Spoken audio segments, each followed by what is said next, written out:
Welcome to the Society Pod, a podcast for entrepreneurs, marketers, and leaders. Here's your host, Jessica Yarmy.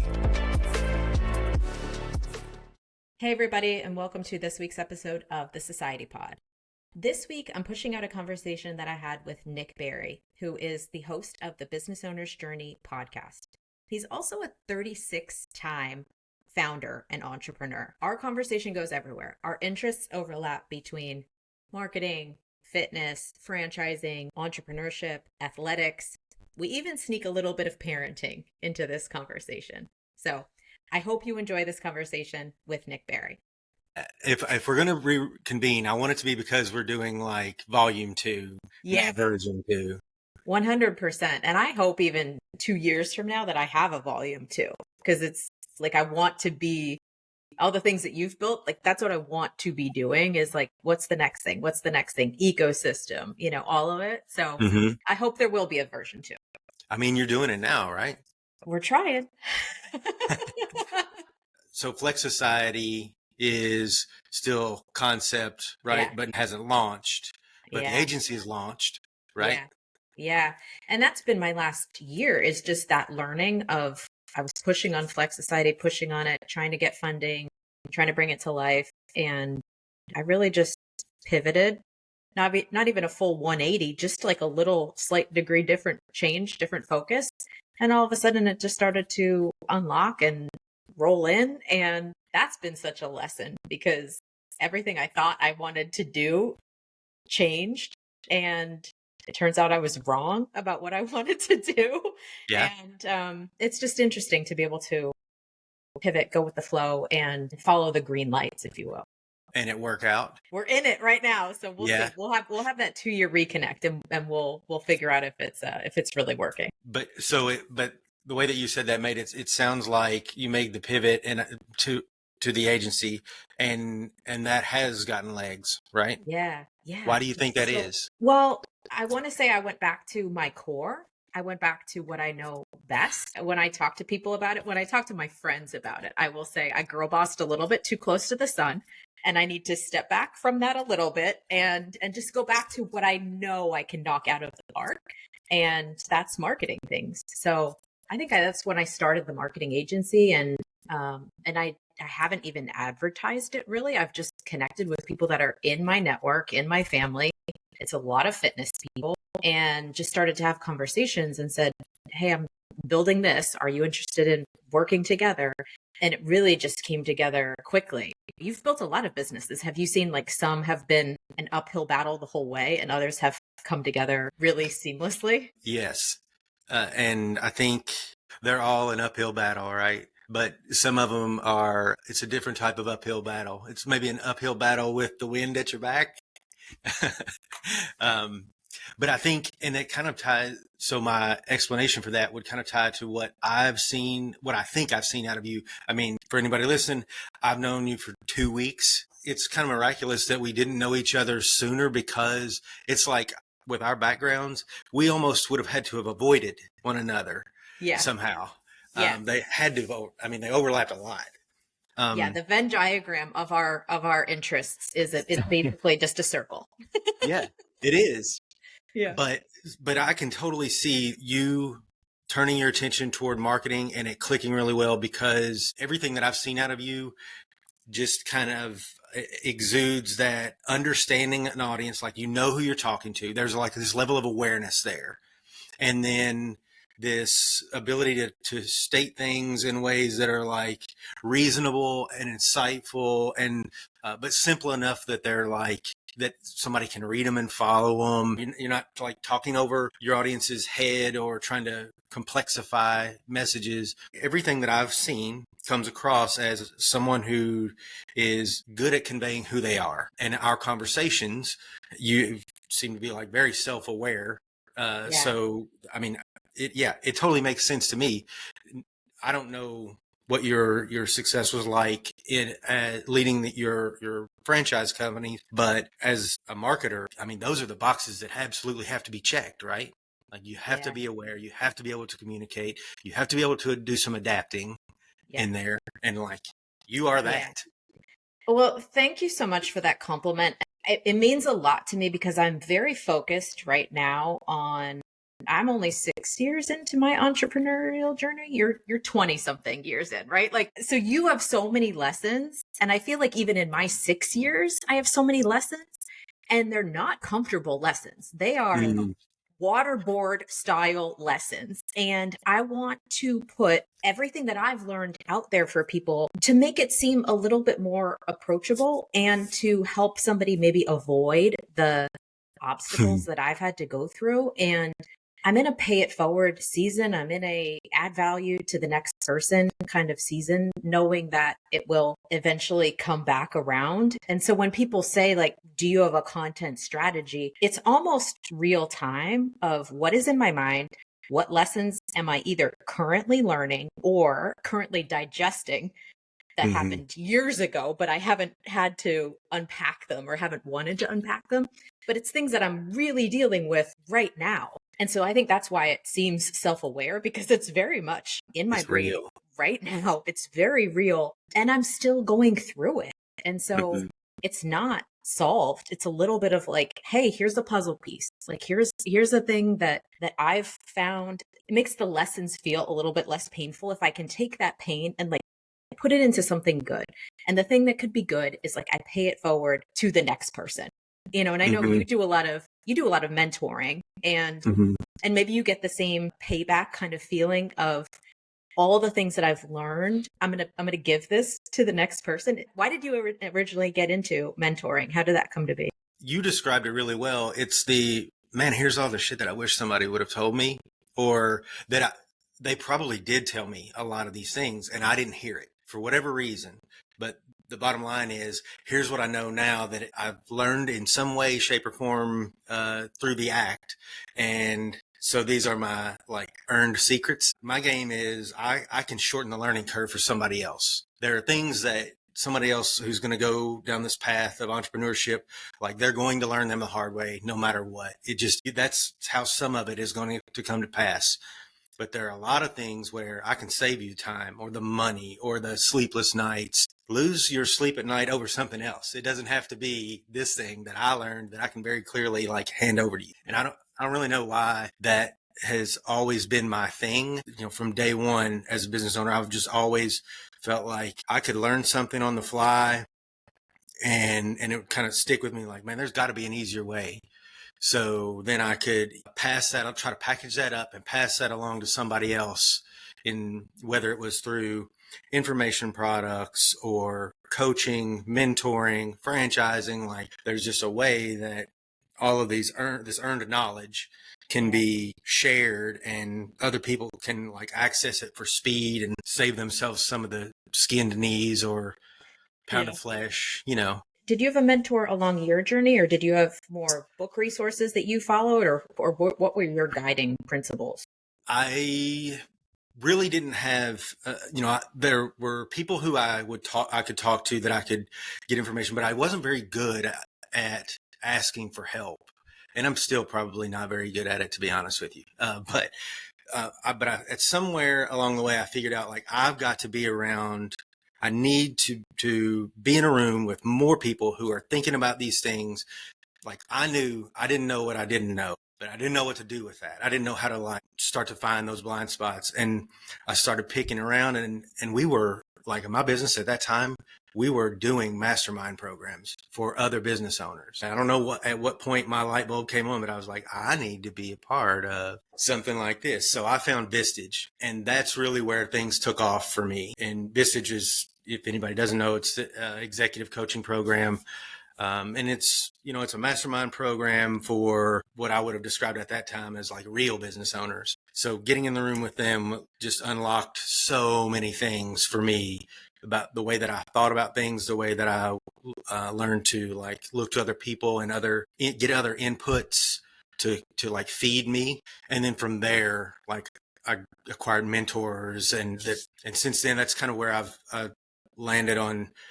My philosophy on that is I think everybody needs a coach or a mentor, a one-on-one person who is like They are invested in your best interest. Their job is to tell you things that you might not want to hear. You need to be part of a bigger community, industry wide, and then you need to be part of a smaller, more intimate group of peers, people who are doing more of what you do, but understand your business at a deeper level so they can tell you like, hey, I don't know if what you're saying is exactly how you need to be looking at this. And so it took me a while. Again, I can shorten the learning curve for somebody. I can tell you, these are the 3 things I think that you need in your circle of support. It took me 10 years of doing things all kinds of backwards before I finally realized, like, if I just had a coach and a big group and a small group who would all call me on my BS, I would have gotten here a lot faster. But it seems like in the industry now, and because entrepreneurship is cool now, you can trip over entrepreneurship coaches, you could trip over masterminds, you can trip over buy my course. How do you cut through that noise to know who's the right group for you or who's the right coach for you? Like, how do you think about that as a coach? Yeah. So, get on the soapbox. I want to hear this. Because this is something I think about all the time. Yeah. I'm putting my language filter on real quick. So the onus is on you. The business owner has to be responsible for doing some critical thinking. You have to use some judgment. You're not always going to be right. Like, not every option out there is as good as they say they are, but there are a lot of good options out there. And you don't have to get the very best one. Like, don't look for the only one out there for you, right? There are a lot of fish in the sea. You need to be able to exercise some judgment and be able to discern between, like, who is in this top tier group of people who would be a good fit for me versus who would not.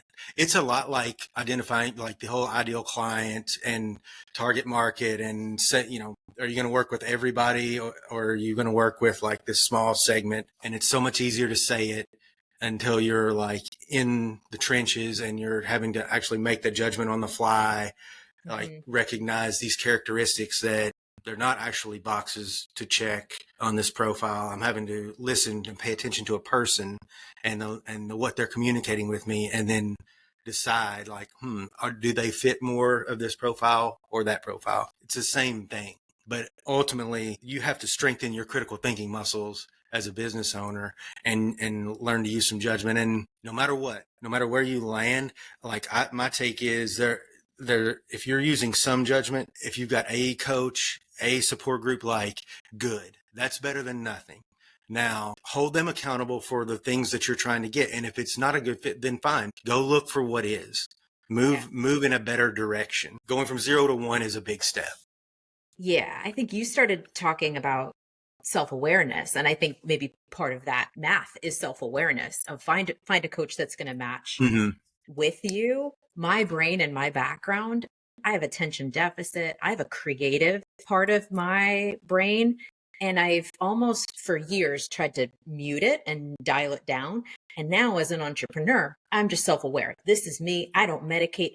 It's my superpower to just go and to just be. And that's how I get to ecosystem, because I'm like, you know what? Some days I'm going to want to do this, and then I'm going to want to do this, and I want to be able to harness it all.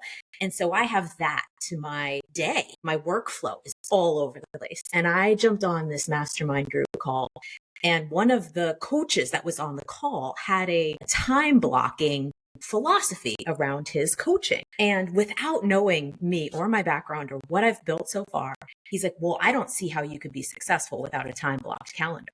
I was immediately just like, okay, goodbye. Like, who are you to try to shoehorn me into your philosophy just because it's the latest book you've read on time management? Yeah. I'm not going to just do your process because it works for you and has worked for other people who have a more structured brain and time flow.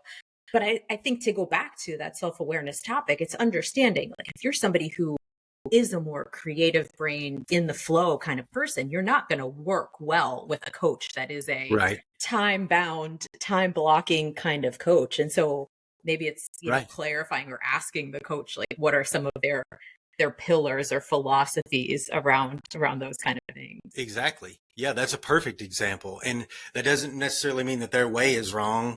It may work very, very well for some people, but it's not going to necessarily put you in a position to excel.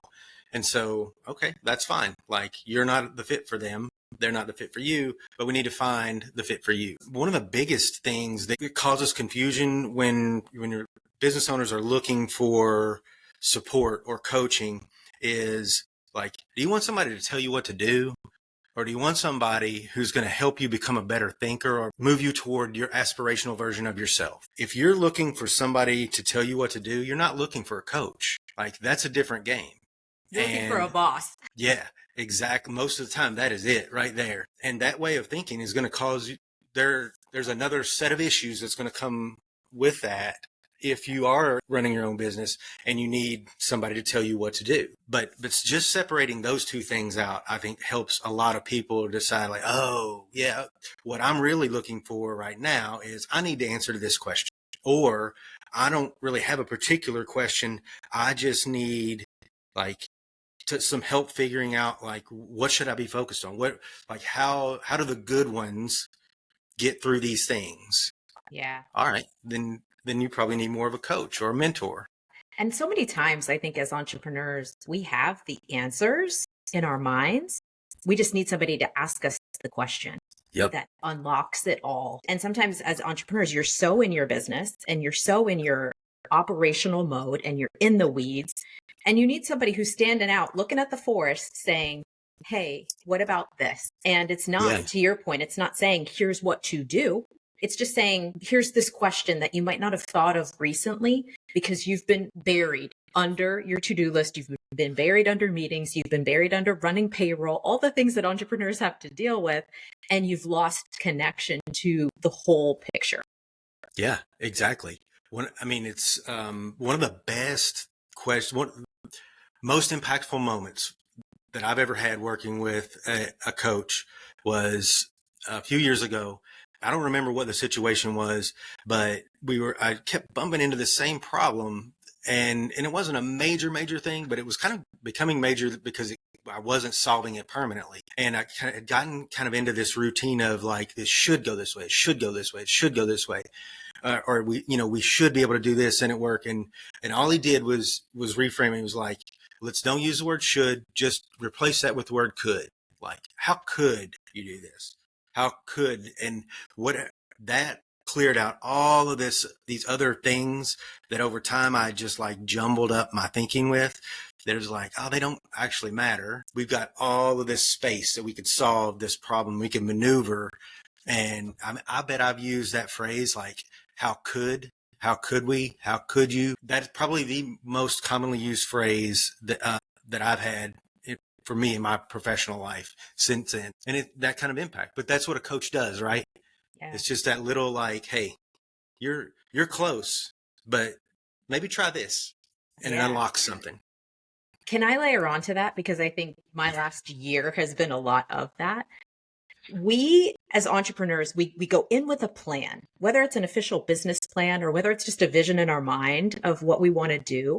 And this was exactly where I was 12 months ago. I had a plan. I have a new fitness concept I want to create. I know exactly what it's going to look like. I know exactly the equipment that's going to be in it. And I go and I'm running and I'm effort. And it's uphill. And exactly to your point, stay open to the possibility that there's something that's off script that you do not have in your business plan, that's not part of what you had mapped out on a napkin or otherwise. Just stay open. It might be a right turn. It might be a left turn. It might be just something that, like, catches your eye, but all of a sudden you look in that direction and it's all green lights. Go. And when you hit that place and it's flowing, so many times we don't sprint because we're like, it's not part of the plan. That wasn't the plan. Yeah. Just go. Where it's green lights, just go. Matthew McConaughey's book on green lights, listen to it on Audible so you get his voice attached to it. But it's just all about that layer of intuition and the layer of the universe showing you this is where it's at. And gosh, I have spent way too much time and wasted months sitting at red lights, just wishing and hoping and working and trying to get the light to turn green. Just go in a different direction. Go where the lights are green. And I love that thought of just like stay open to other possibilities. Like there's the possibility that it could go in a different way, and it's okay. Like stay open to that. Yeah, absolutely. I want to come ask you then, your franchise, you went from 0 to 30 on the first franchise. How straight of a line was that? Or how much like adapting did you have to do along the way? It was also during COVID. So there was no straight line. I had 20 years of experience at that point. I had been in the fitness industry for 15 years, like years, playbooks. I knew what to do, but I had no idea what to do during COVID. No idea what to do. Had you been in franchising? Yeah, Before that? I'd been in franchising. Yeah. And so like I knew the playbooks, but put those playbooks in the middle of a pandemic, it all goes out the window. And it's truly like day by day by day by day decisions where your typical modeling would be what's happening year over year, or what's happening quarter over quarter, day over day. Like, where are we today? What are the restrictions that are in place today? And so it was an exercise in be ready to throw out everything that you knew and be ready to create something that you have never done before based on what you used to know to be true. And and people talk to me about that experience, and they said, didn't you think it was risky?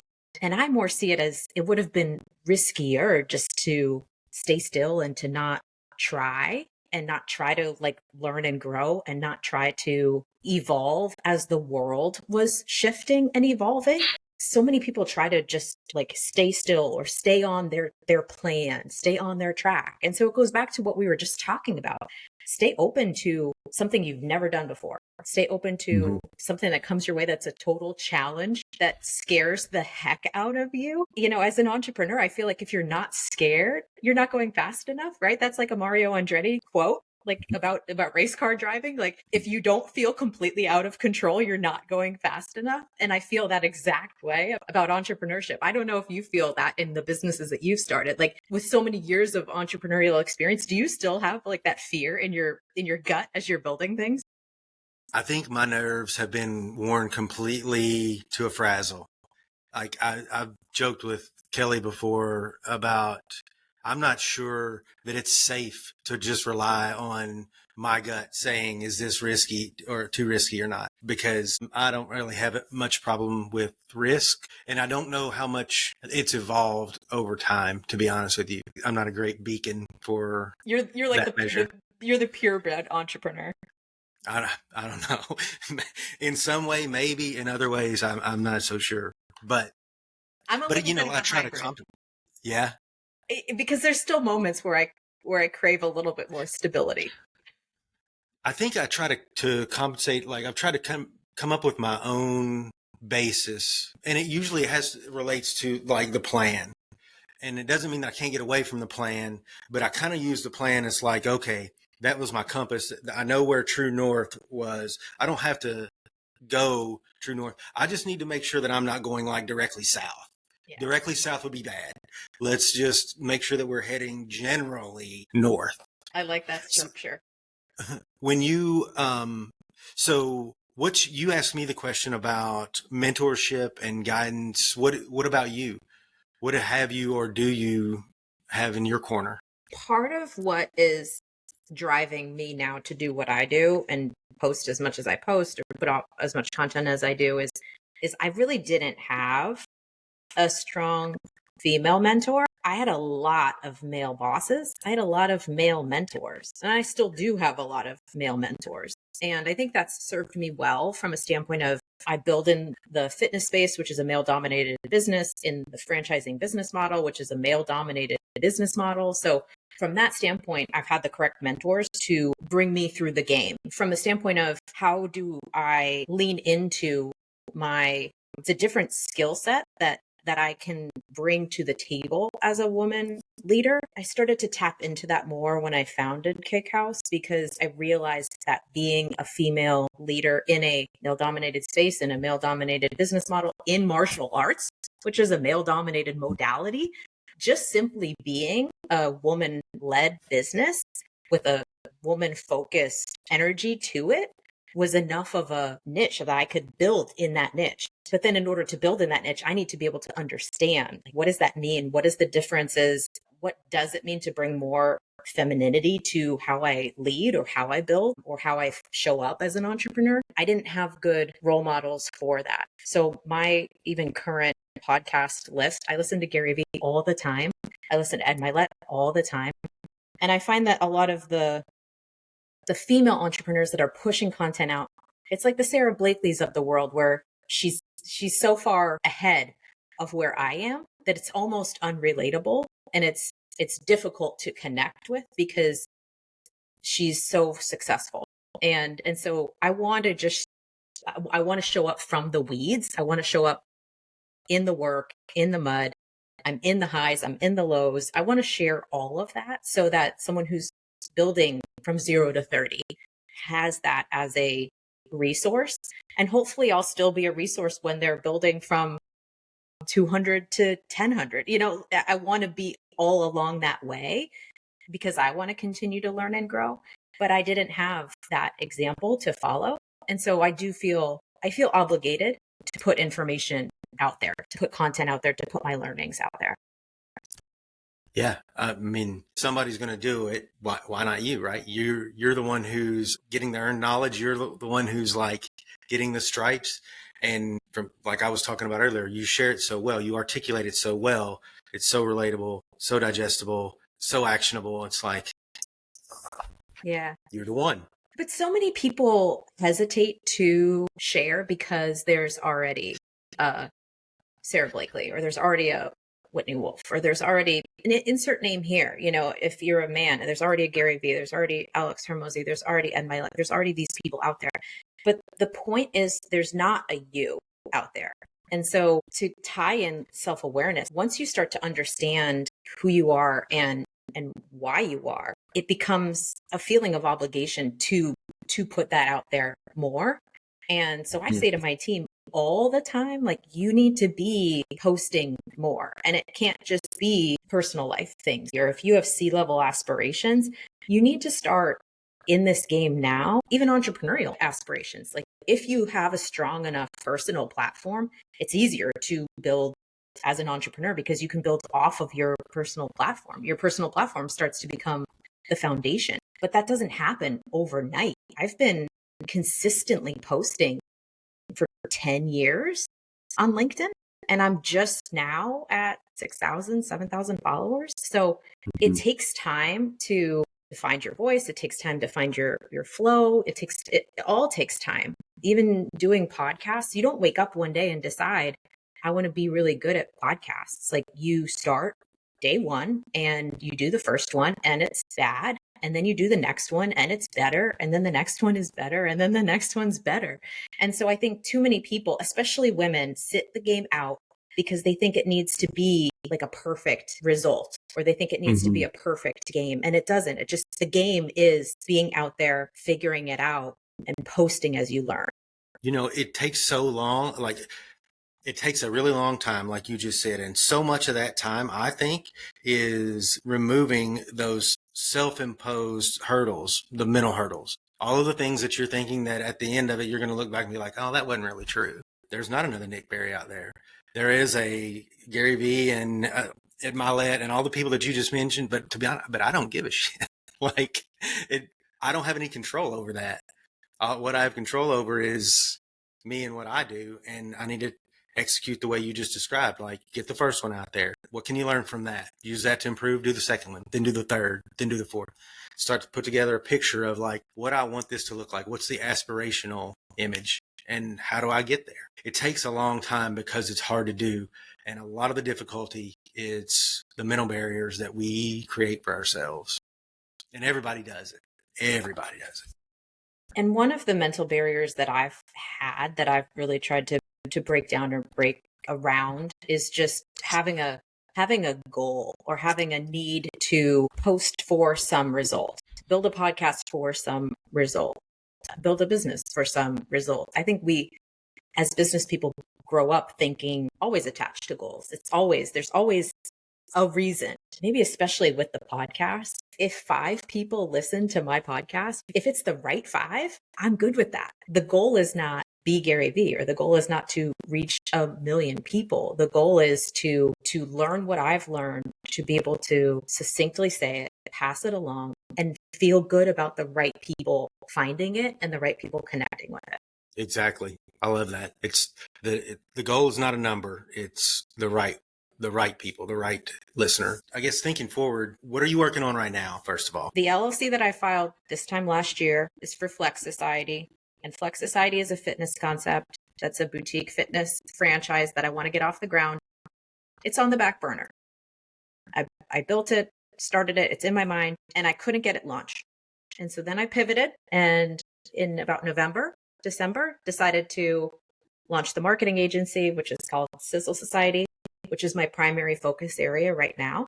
And it's a marketing agency to support early stage franchise brands that don't have the payroll to fund a full marketing department.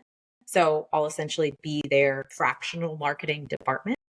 And we have a lot of clients in the fitness space, but we have clients that are outside of the fitness space also. But it's really right in the wheelhouse of what I'm good at. And then I started the podcast to somewhat interact with the agency, but then also just to stay connected to people that I know I need to stay connected to anyway. One of the things as I've been working through my entrepreneurship is I felt so grateful for the network that I have. There's so many people, I don't like to ask for help either. And there's so many people when I did pick up the phone and say like, I need help. So many people have helped me big time in the last few years. And it's just made me appreciate the fact that I have such a strong network of people that I'm not just connected to from a work perspective, but really, truly, I would call them friends. And so then to be able to put our conversations into a format and put them out into the world, those are the kind of things that light my soul on fire, to be able to stay connected to people who are amazing people, to continue to have really great conversations with them. And instead of having those conversations via text, via cell phone call, and I learn from them, but no one else does, feels very selfish. So I just decided I'm going to start podcasting all of these great conversations that I have with all the great people that I know. And so that's my ecosystem right now. And I guess the center of that ecosystem is my personal brand. And that's why I'm so big on young professionals start focusing on your personal brand, because if you build your brand connected to values, connected to certain themes that you are passionate about, you can not just build a business on top of your personal brand, but you could start to create an ecosystem around your personal brand. And I mean, you kind of have an ecosystem structure too. What are those are my companies. What are your companies, Nick? Yeah. Well, so I still have several companies that in my portfolio. We have a marketing agency and the business coaching, Fitness Revolution for the fitness business owners, SEO Content Surge that does the SEO content writing, the clusters. But I'm not involved in the day to day in any of them, and so that's kind of how the podcast came about. It's like you just described it the way that I view it, almost exactly like to a T. It's I'm going to have these conversations with these people. They're the people I want to talk to about the things I want to talk about. And for the vast majority of my career, I've done that and been I'm just kind of private and like toward the introverted side. So like, I'm just not going to broadcast it, but now I'm to a place where for whatever reason, I'm more comfortable doing that. But the value is exactly what you said. Other people can learn from this stuff along with me real time. And that aligns more with what I've said that my goal is, to shorten the learning curve. So that's kind of how I've landed here with the podcast.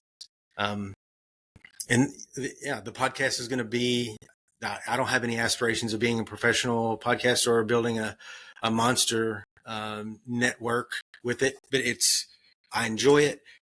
I'm doing exactly what I said. I'm talking to the people that I want to talk to about the things that I want to talk about. I'm getting to learn. I mean, every day conversations where it like kind of sets your brain on fire. Like this has been really good for my brain. It's exciting. It's selfish too, a little bit, right? Where you can reach out to people that you've been wanting to connect with. and have the lore of we're going to podcast it, we're going to cut content from it.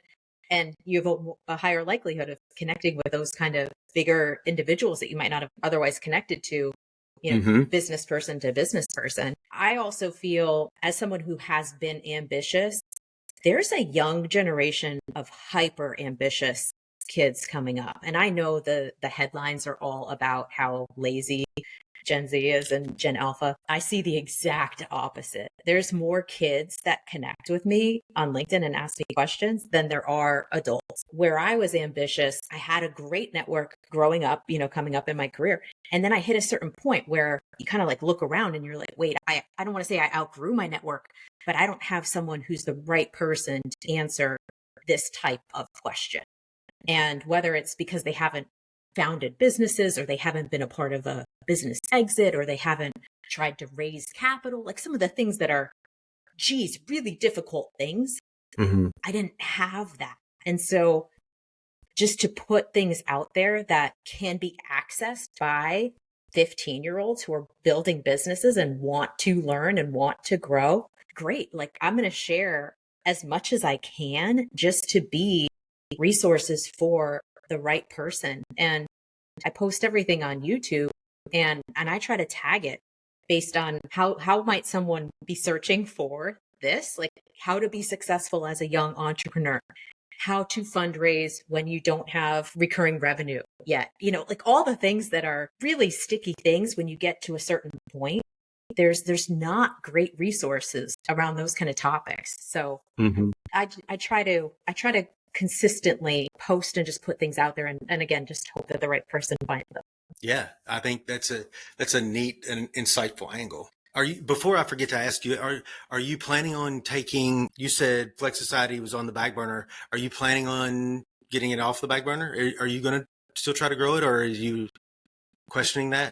If someone came to me tomorrow and it was the right person, I'm ready to go. Coming off of my last exit, I'm so sensitive to working with the right people, building with the right people. And I think that's one of the reasons why it ended up on the back burner, was because I was almost maybe gun shy about moving forward with the wrong person and not wanting to be financially tied to the wrong people ever again. And in conversations that I had, asking my network for help, talking this through, more than one person said to me, Jessica, if you can bootstrap it, bootstrap it. And so there's a reality where the ecosystem could fund itself. There's a reality where the right person comes in and adds fuel to that ecosystem or adds fuel to one aspect of that ecosystem and it starts to fund itself. And I'm open to all of the possibilities, but I'm closed to the wrong person just dangling money in front of my face because I've been there. I made that mistake and I'm not going to do that again. It has to be the person who's in it for the right reasons. And do you know what that person looks like? Like, can I help you find them? Absolutely. I think it's somebody who is experienced at building franchises and scaling franchises and exiting franchises. So like I have built and scaled and exited, but in terms of bringing PE money in at the right time, what would be the mile markers to maybe make those decisions? The financial side is where I got stuck, quite honestly, on my last effort. And so where you're building a business and it is going, and you're slowed by your own runway, that's what I did wrong before.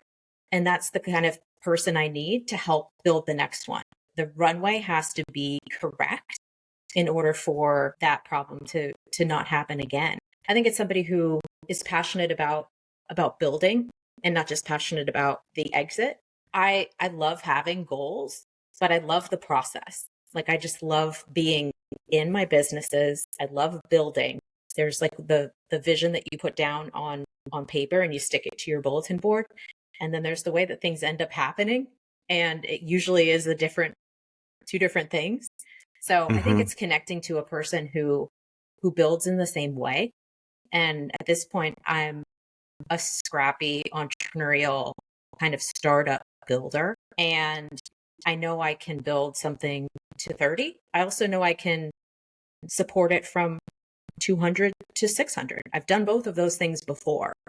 And I think what's frustrating as a female founder is like, despite those successes, it's been difficult to connect with the people who see that that's out there as a possibility. And to go back to my last thought of like, at some point you outgrow your network. It's a good problem to have, to not have anyone in your network who knows this problem. But then it is about raising your hand and saying, what are you looking for? Talk it out. Mm-hmm.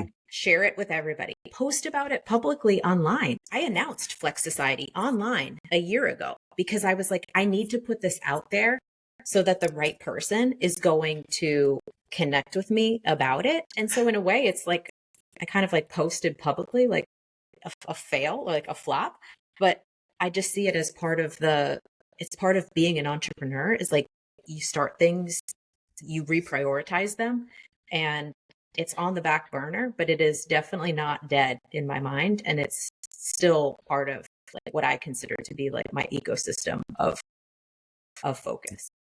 Yeah. Well, so to what you said about like posting and it could be seen as a fail, like that's how this conversation came about, right? I made a post and I was like, hey, LinkedIn, I need somebody who can talk about this topic, and get this flurry of names. And I look at your profile and I'm like, holy shit, how do I not know this person already? Like, it's like we walked this on the same road together for a really long time. We were on opposite sides of the road for some reason. Yeah. But here we are. And I think, I don't really put too much stock in the whole, like, could be seen as a failure. It's like, how to ping the network. And at the same time, your brand is authenticity and reality. And so sometimes like that might be what it looks like to somebody who's not paying attention, but to the people who are in your sphere, that's just you pinging the network. Well, and to your point about authenticity, the person who connected us is Crystal Wheeler, who, if you're in the fitness industry, you probably know Crystal. What an amazing superpower to have, to be a connector. She's just a super connector of people. And so again, if you're somebody who's listening to this and you're trying to get connected to people, connect with the super connectors. Put it out there as like, here's what I'm looking for. And super connectors see it so clearly. Mm. Crystal has connected me with more than one person who I've connected with her after. And I've just said, how did you know I would exactly vibe with that person? And she said, oh, I just knew. I knew. It's definitely a superpower. And I think that's what LinkedIn is. It's a gift. And LinkedIn's a great place for those kind of connections. Yeah. So, and we're going to be able to map this out. So a year from now, whenever Flex Society, you've met this person, and we're already at 30. It's going to be Nick made a post on LinkedIn, Crystal made the connection, we had a conversation, you happen to mention what you're looking for, and then person X came. Yes.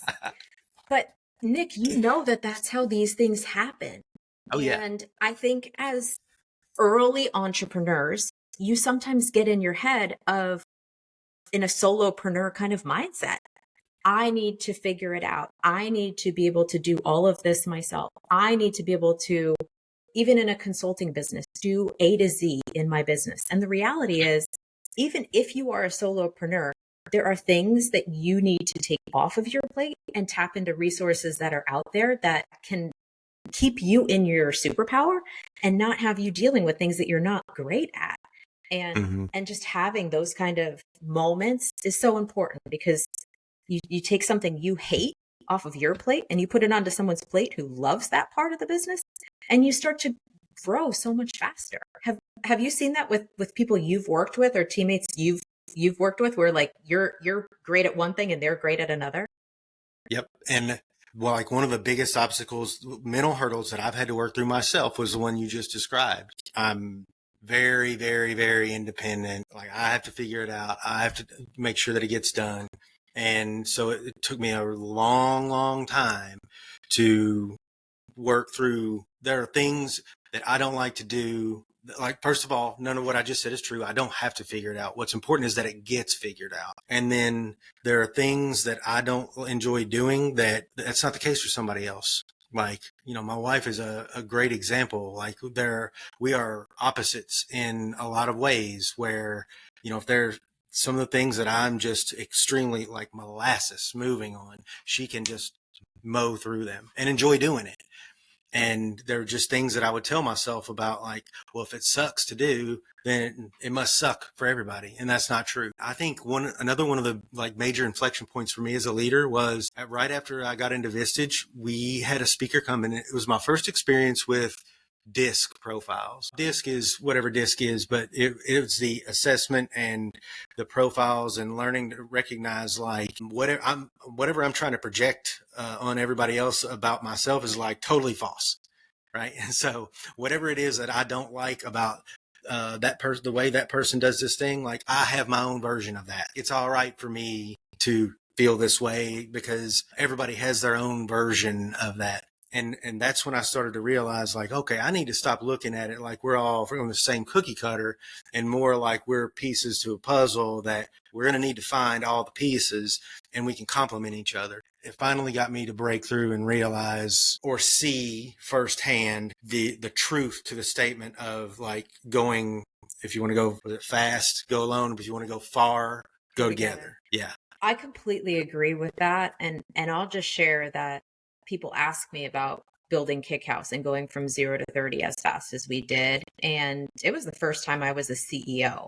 So I went from CMO focused on marketing to CEO to start this fitness concept during the pandemic. All chips stacked up against me being able to do this. And the moment I wrapped my head around raising my hand and asking for help and giving a task out to someone, the moment I connected that action brought them closer to me as a leader and brought them closer to our brand and brought them into the overall project that we were trying to bring to life, it unlocked everything. I just started to dish homework. I was dishing to everyone. There were days that I didn't work. I just dished. And I think that's honestly the thing that helped us go fast was everyone's working on things and they're connected to the overall purpose because they are working on things. And I think sometimes as leaders, we think people don't want more work, but the reality is people do want work if it's connected to their DISC profile. Like if it's in their superpower, they want that work and people want to feel connected to the bigger picture. And so if you could do those two things by dishing out homework, we need to do that. We need to get comfortable doing that. Agreed. I think if you've got the right people on the team, it's more likely that they're sitting there wondering like, do you have more for me? What else can I do?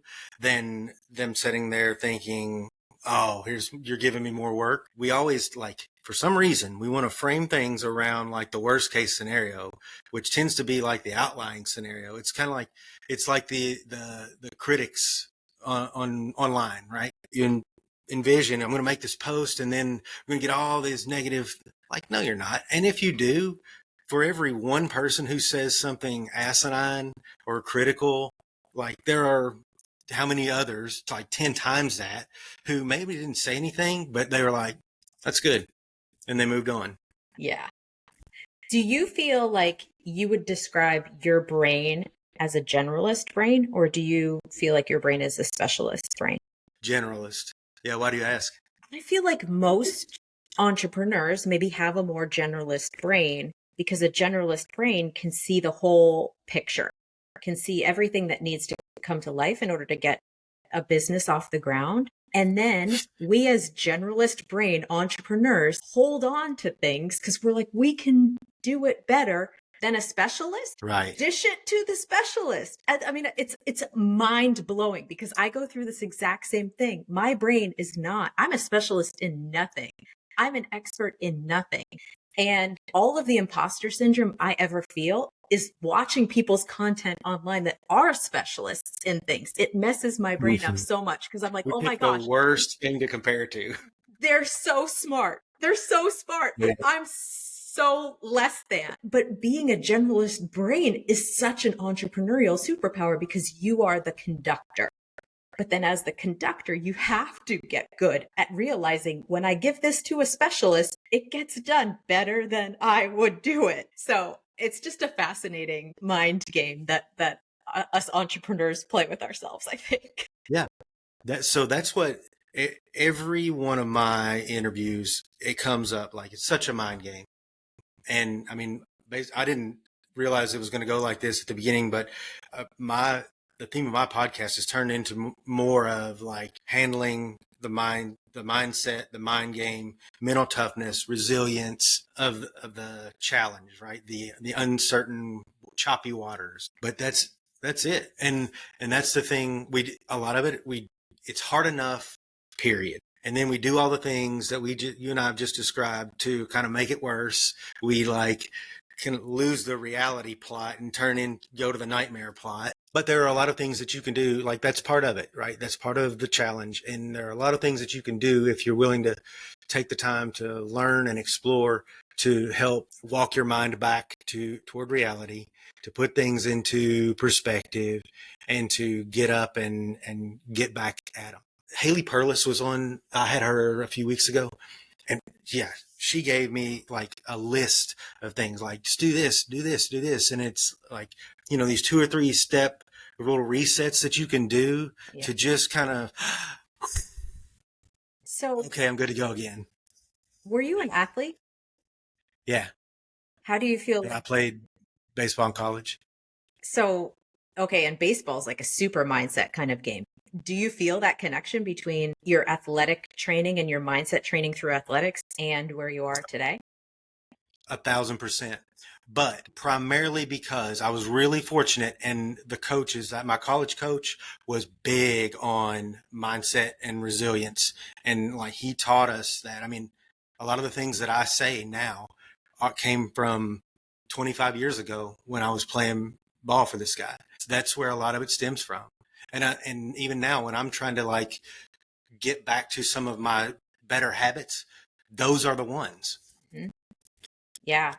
The connection between high performance athletics and entrepreneurship, I think, is huge. And I think there's an opportunity to bridge that a little bit better for even athletes coming out of college, because I think athletes, you function as entrepreneurs and then you get thrown into a corporate environment. And sometimes there's a big disconnect unless you find a great culture with a great sales culture where performance equals reward. But I was in marketing. And so I had this high performance drive to my personality. And it took me a while to be able to get to a place where I could channel my high performance into my career. So early on in my career, I almost just had high performance hobbies. Like I ran marathons and things just to keep that athletic drive going. But now the mindset tricks that I would have as an athlete, I use them all the time in business. Yeah. And it is such important learning for anybody who's going into entrepreneurship, because let's say every day in entrepreneurship, you mess something up, you have a fail, something doesn't go according to plan, a client falls off, like, there's something that's going badly every day. And you need the hacks around not just how you reconnect, like you just said, like reconnect to what you're great at, but how do you bounce back? How do you recover? I had a bad knee injury in college, and it was like, there's no doubt about it. I'm getting back. I'm recovering. I'm working through this. Not selected for a team. How do I recover? How do I show up? The whole game of entrepreneurship is how you show up when things are completely on fire. Yep. And I think had car problems, or like we're in an accident, or the day's been an absolute shit show. Well, game time is 3:00. So yeah, you just show up and you get it done. And the ability to take losses and show up the next day and put a W on the board, or the ability to take losses and use it as fuel to motivate your training through the off season. All of those things are super hacks in entrepreneurship. Yep. Yeah. I mean, when it comes to building a team now, I want to know like what's your athletic background, what kind of teams or coaching did you get? And something else that I don't know why it took me so long to figure this out, but I want to know if somebody else, if their parents were entrepreneurs or not, or if their parents are in business, because there are things that those people get that you don't have to try to teach them or try to enlighten them with, that they've had it for a long time, right? They've seen it. They've seen the sacrifice. I'm not saying it's not teachable. I'm not saying that anybody who doesn't have those things are a lost cause, but I think we all know the difference in somebody who comes prepackaged with certain DNA versus people who are like, well, this is a project here. One of my most favorite legacy things that I'm doing right now in my ecosystem is my son is 13 and he edits videos.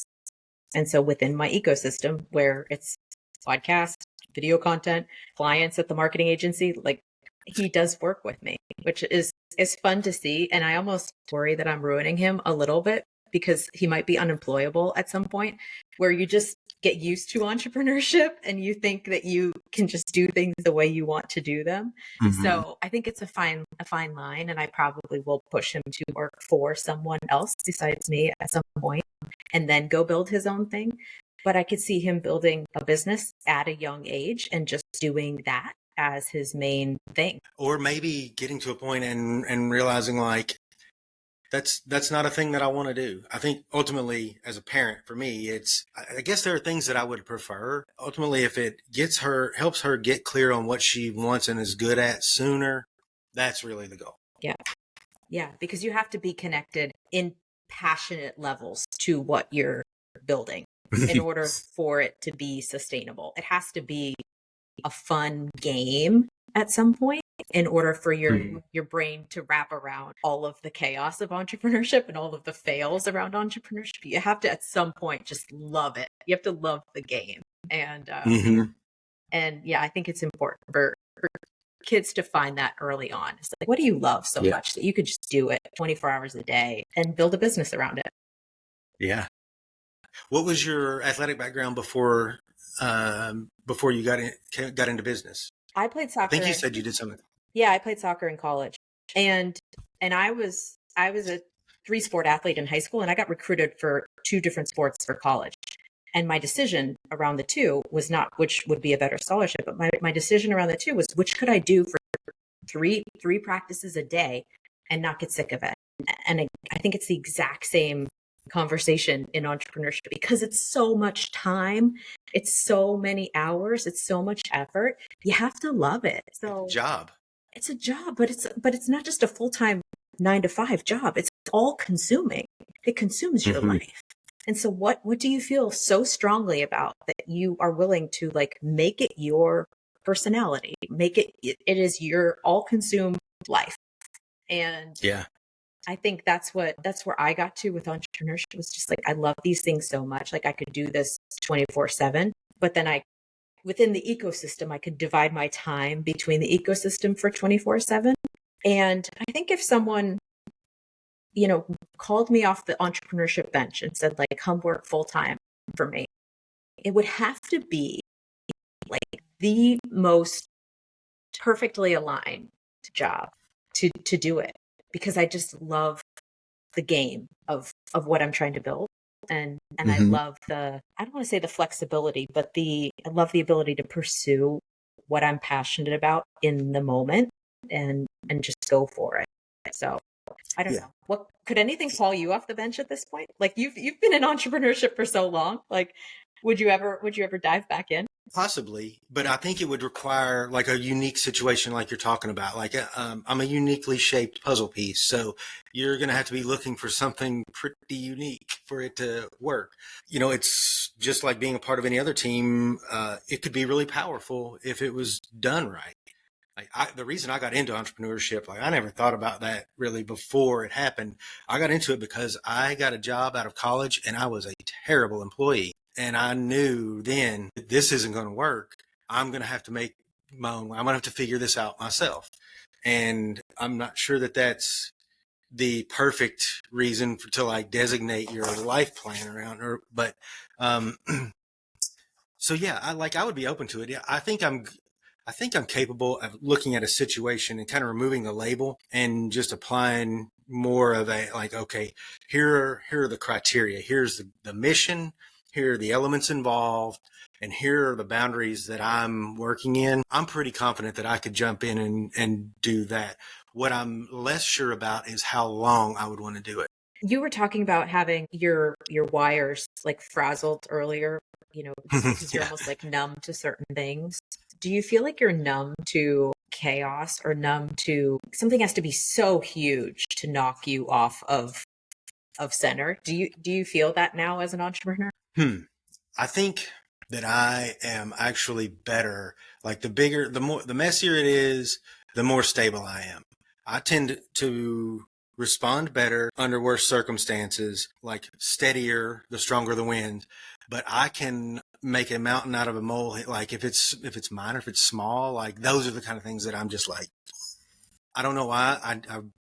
I need to probably work on it more. Little things tend to get like bother me, and maybe that's the ADHD. I'm not sure.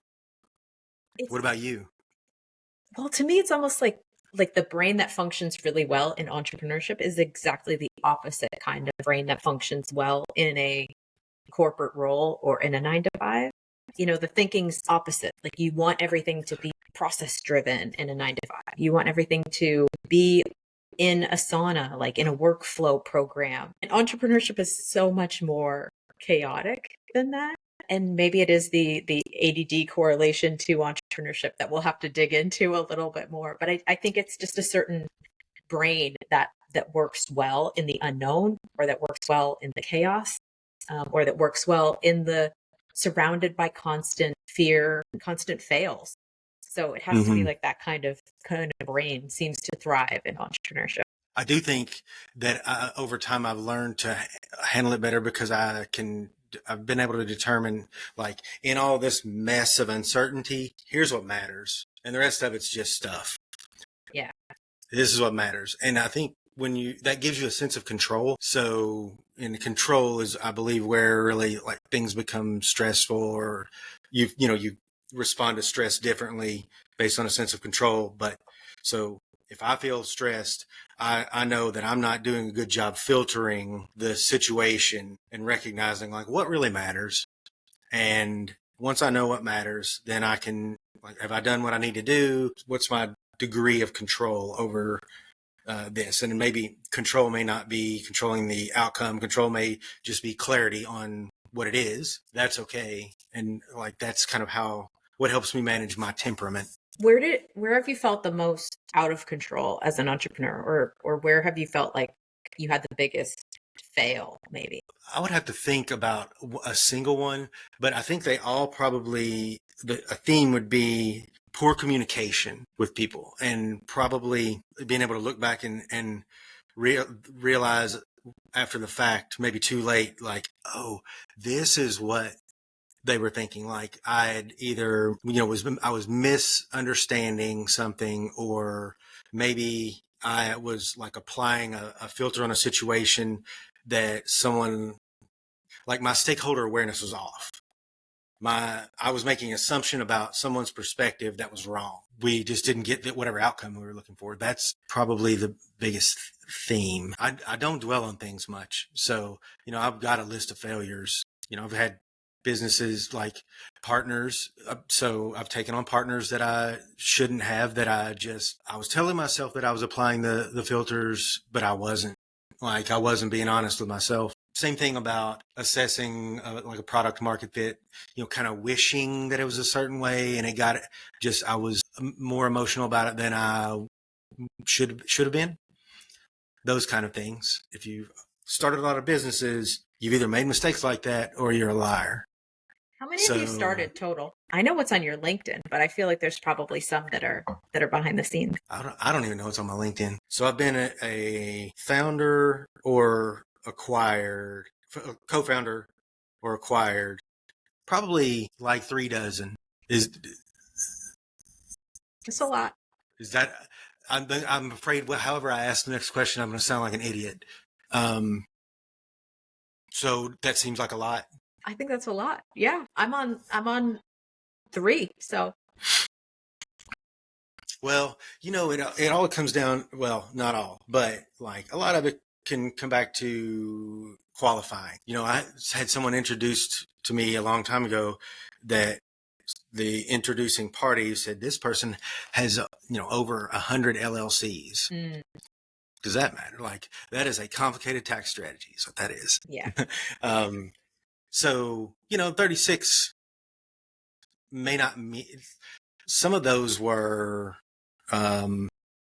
information product concepts, right? And they did enough that they qualified. They were a business. They still are a business, some of them, but that's not the same thing as launching a franchise system.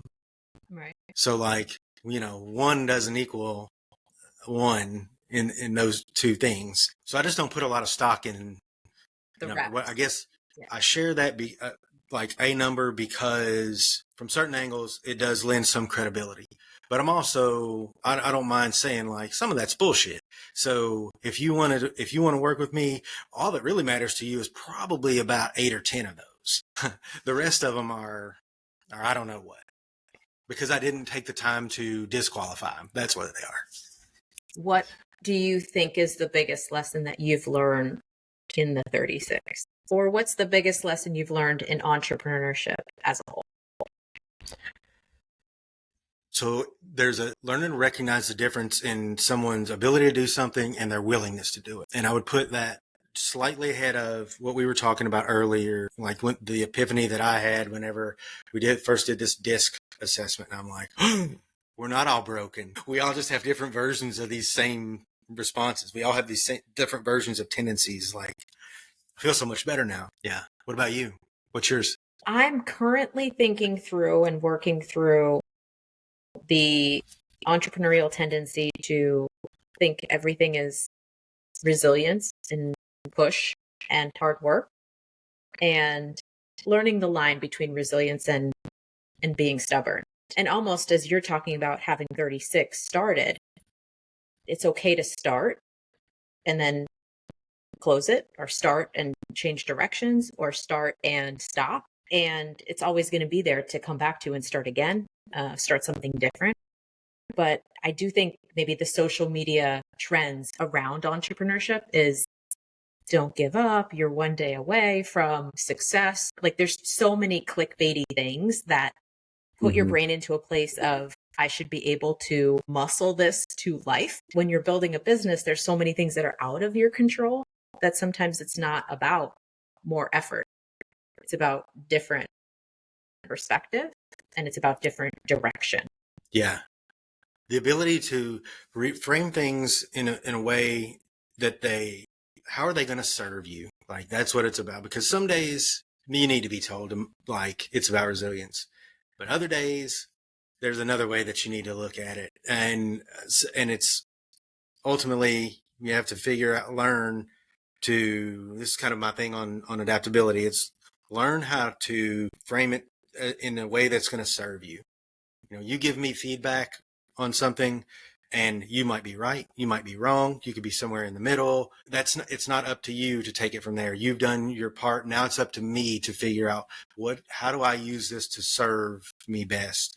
And what by serve, I mean like move me in the direction that I'm trying to go. And I think that's what a lot of it comes down to, because, the grind thing that you're talking about, like I read those and I don't need that, but somebody might. And also, like, if I was going to tell them, don't say that, I don't know what I would tell them to say in place of it. Like, I don't know what the silver bullet is. Yeah. So it's like, there are different flavors that are going to be needed, but it's up to us. The message sender is not responsible for us being able to take that message and get value out of it. We have to take responsibility for that. Yeah. In my opinion. If you were to start something brand new today and either add it into your ecosystem or take your current ecosystem off the table and just start something brand new, do you have a thing that's in the back of your mind that you haven't started yet? I mean, I have some ideas, but nothing that I'm like serious about. And that's kind of why I started doing the podcast. It's like, I need to do something. And I'm not getting like sparked the way that I once was. So I feel like I always, up until just a few years ago, I always had a good answer for that question. And then all of a sudden it's just kind of like, and then that's not me. So I'm trying to get back to where, I should have, something on deck, right? It's ready to go at the drop of a hat, and then a next one, and a next one, and next one. Like, that's, even if I'm not firing them, I know that I'm in the best place mentally when it's like that. Yeah. You got any tips? You got any ideas? I know you do. I have a lot of things that are out there that even somewhat fit into my ecosystem. But I'll tell you, if we come back to this conversation 10 years from now, so like 2034, we have volume 2, or let's say volume 5 of our conversation, because hopefully we come back and do another few. I want to be an angel investor to basically support entrepreneurs who are in this phase. And so I love that you've taken like a mentorship approach. And so far I haven't mentored entrepreneurs because I almost don't feel like I know what I'm doing. So I don't entirely feel qualified to be a mentor yet, but that's where I want to be. I want to be a mentor who also has funds, who can help, not just be the person who's asking the correct questions, but be able to add the fuel to the fire where need be to build something great. That's in the back of my mind. That's that's down the road. And there's a couple other small ones that would fit into the ecosystem to maybe get to that part down the road, but that's the current vision for the ecosystem. Yeah, I love that. You don't have to have all the answers to be a mentor or a guide, or because I mean nobody has all the answers. We'll see. And I think a part of my brand as a coach and a mentor is authenticity. And I think anyone who's worked with me will tell you, like, he's if he doesn't know the answer, he's going to say that, or he'll tell you, like, this is what we're struggling with. Like, how do we get through it? And I'm bringing them along with me. Yeah. And sometimes they're helping me solve it. Like, hey, I'm not above that. I like that framework. I'll see if that gets me over the hump. If you need more push, like I don't know if you want me to like push hard right now, but if you need to get over the hump, we can do it. No, I don't need to get over the hump. I think it's there. It's in me to do something more. Like there's at least like 3 or 4 more things that I have in my mind that I need to build. And so I know there will be a next season. So are you going to stay in fitness? Do you know? I just love the fitness space. And so even, having the marketing agency really be focused on fitness clients, it's just it's a sweet spot. It's an overlap of passions. It fits really well. There's so much happening in the recovery world right now and in the wellness world as a whole. So I find myself more so thinking of fitness as the core, and then like what's tangential to the core that expands my footprint a little bit. I see myself staying connected to the fitness space for sure. I mean, it's grown up a lot in the time that we've been in it. And if it's still needed. Here we are, however many years you've been in the fitness world, it's still needed. There's still tools around how to live healthy lives. There's still education that's needed around, okay, yeah, you could do Ozempic. Here's 3 other ways to achieve the same result. There's just so much misinformation out there, and I don't think we can rely on our school system to provide it. We can't rely on the government to provide it. So like the fitness industry needs to step up and be the resources for better health and wellness guidance as a whole. Mm-hmm. And I can't believe that it's still as much of a need as it is, but the amount of misinformation gets pumped out. It's pumped out faster than the amount of correct information. And so I think this is just always going to be a game that we need to play as an industry of just like, we need to keep on saying the things that are correct. And I know there's so many different ways to skin a cat, but there are certain things that are true, and there's certain things that are correct. And we need to be resources for people who are trying to find their correct path within all those things. So.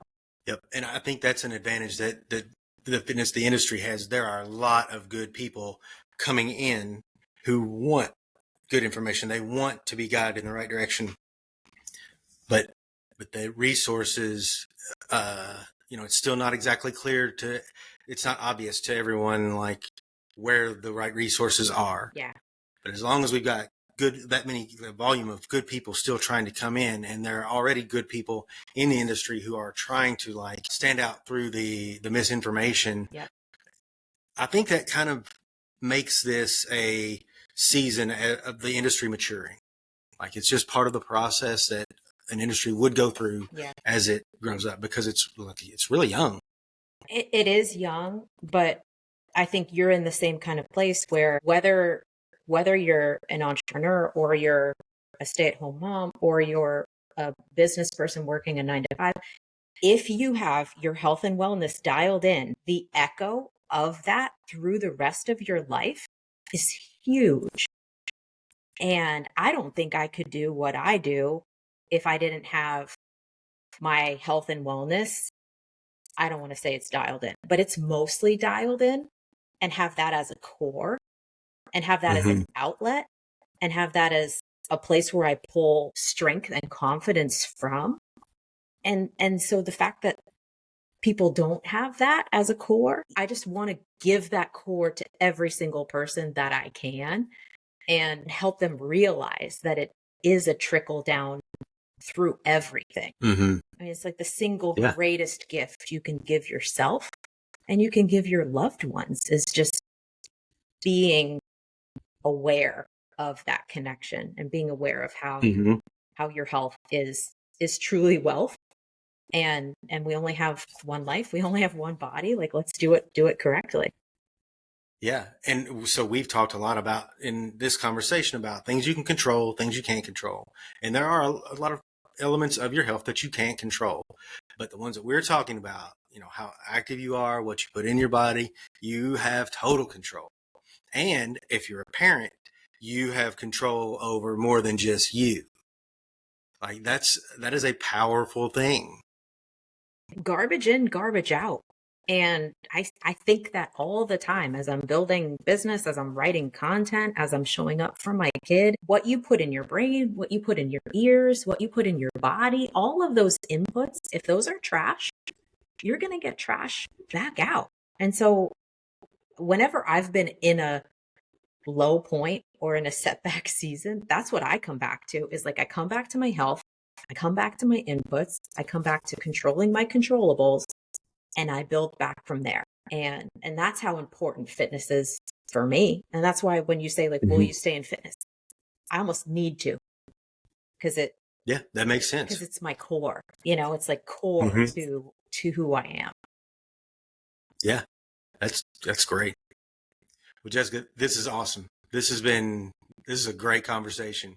We're definitely going to do it again. I think in 10 years, we may be in like early teens in terms of volumes. I would love to come back and talk to you whenever. And hopefully we do have good, positive updates to share in the next Connects. We will. I mean, it always goes that way as long as you make sure of it, right? Like whatever the situation is, we'll be making something out of it. That's true. That's very true. Well, thank you for doing this. It's been fantastic. It was a great, get to know you conversation, and it's been a pleasure. Thank you so much for having me, Nick. It's great to chat with you. We hope you enjoyed this episode of the Society Pod.